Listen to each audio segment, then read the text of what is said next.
Hi, welcome to Canna's crew, or welcome back, whichever the case may be. If you're new, we are Deb and Sam. We're in our early 60s and we left Perth City to get out of the town and into the country because we're country people at heart.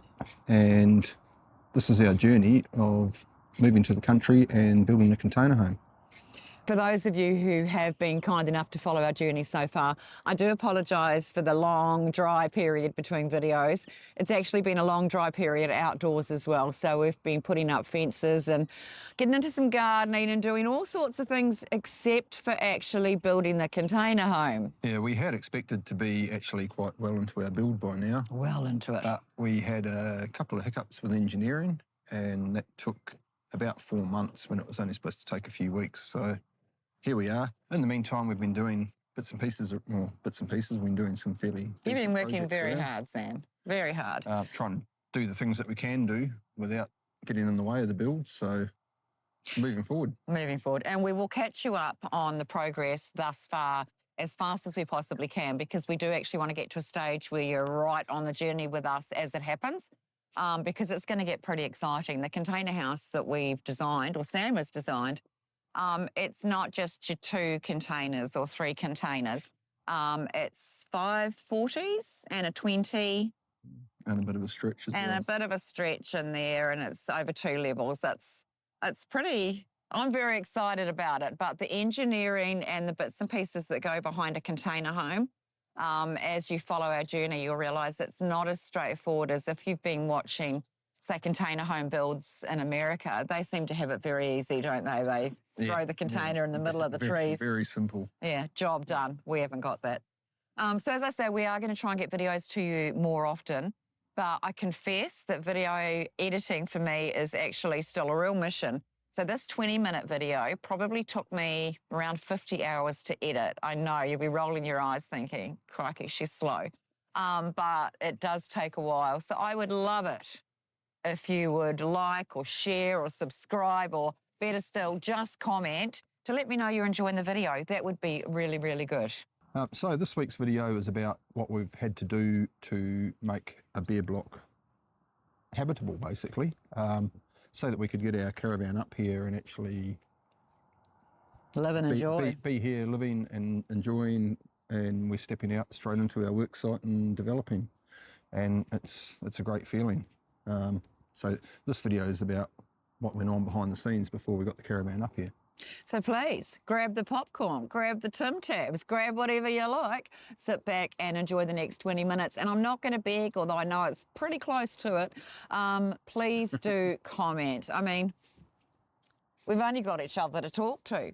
Oh, look, yeah, if there's something that you think that we might have left out that you want to see or something like that, or, you know, you find something a little bit too much, let us know. We're happy to... Probably find me a little bit too much. We don't want to know about that. Yeah. Just let us know.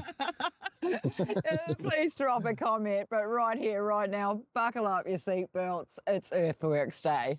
Well, we found Earthworks nearly an hour away, but that's beside the point.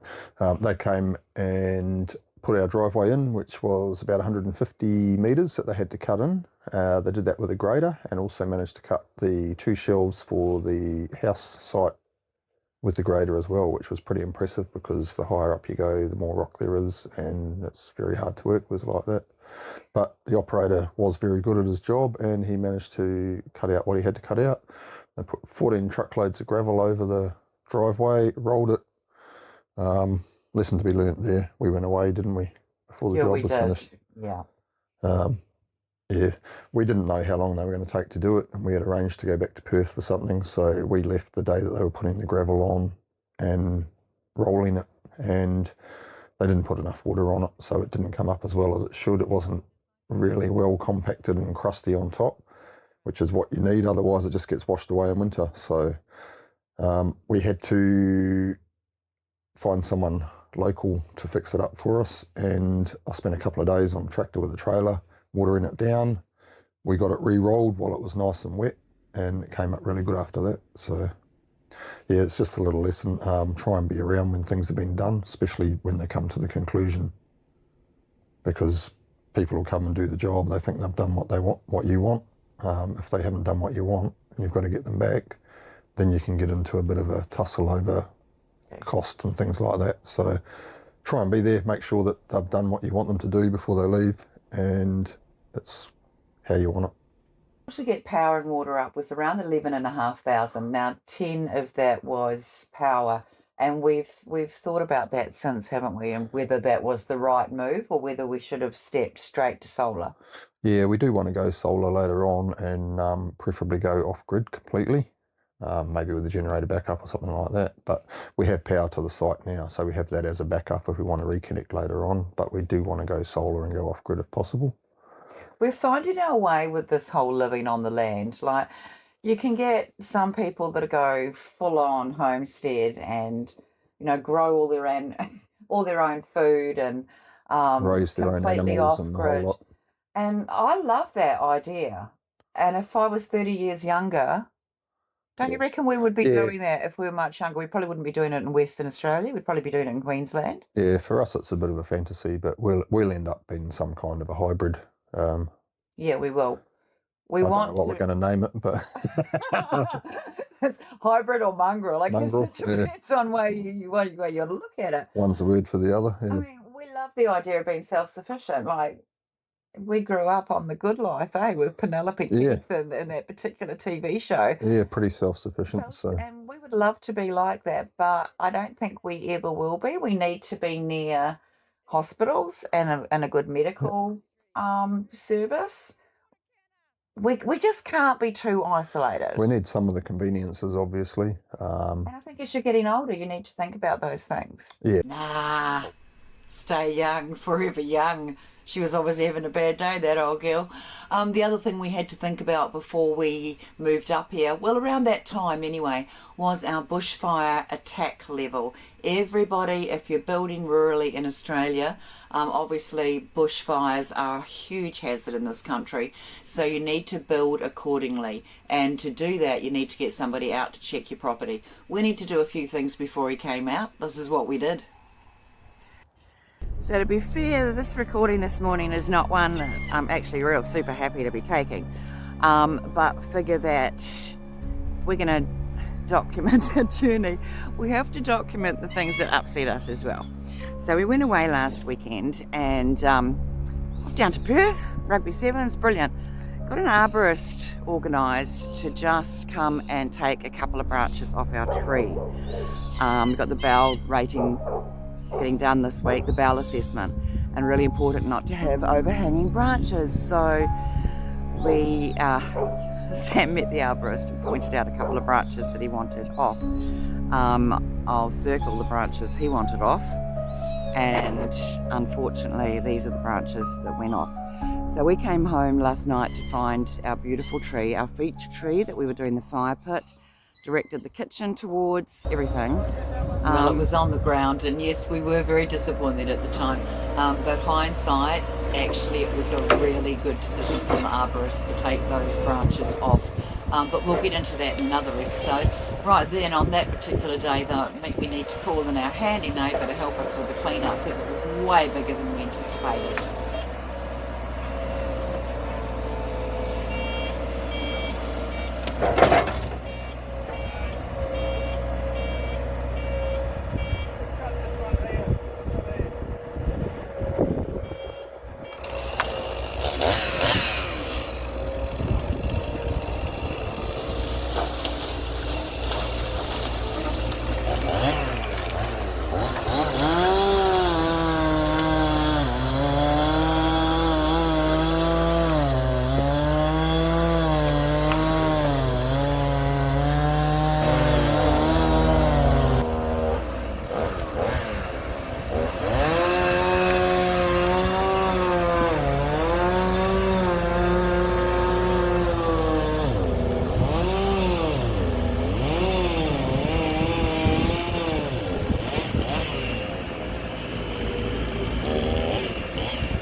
He thinks he's funny. Lucky for us, I think he's pretty funny as well. We got stuck in on the hill above the house. We cut out a whole lot of long grass, a lot of work done up there. Basically, I don't know if it actually did anything when it came to our assessment, but long grass around your home, you don't want that going into the fire season, so we will always get this all cut down before summer. What's going on here? My goodness. That's Debbie doing some work.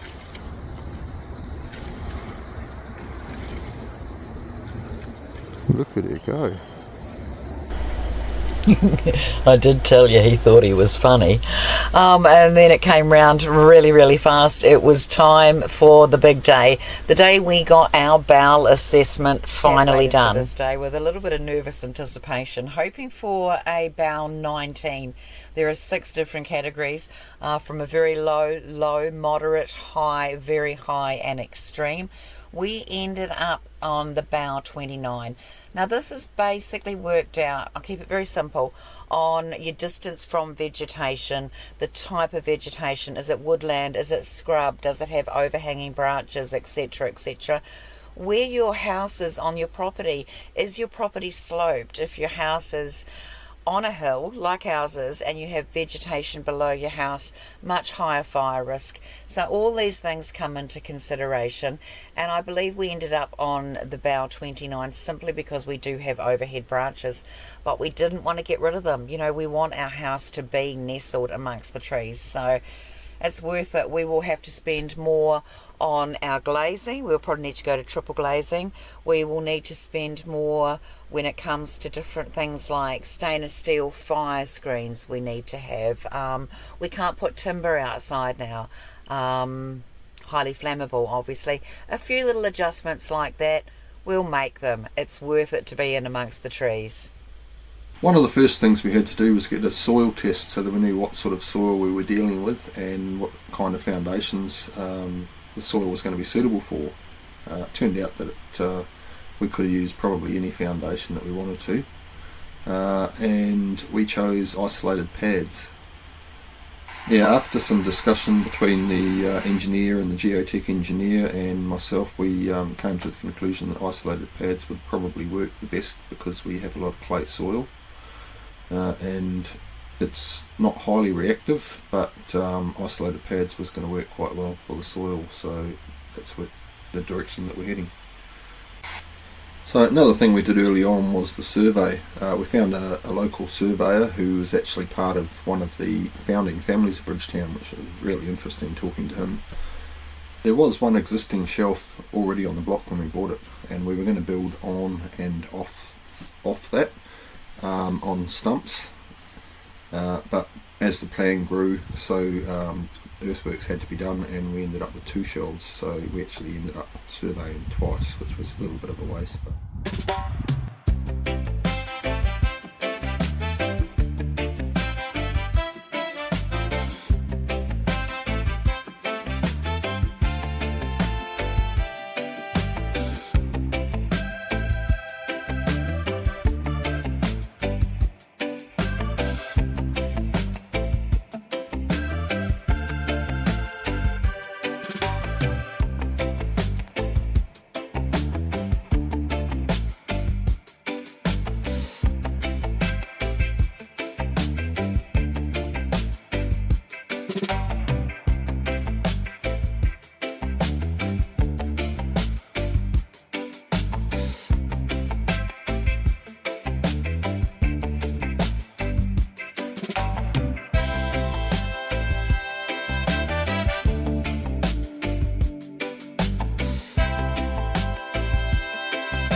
right one on the block, on our block, moved up today.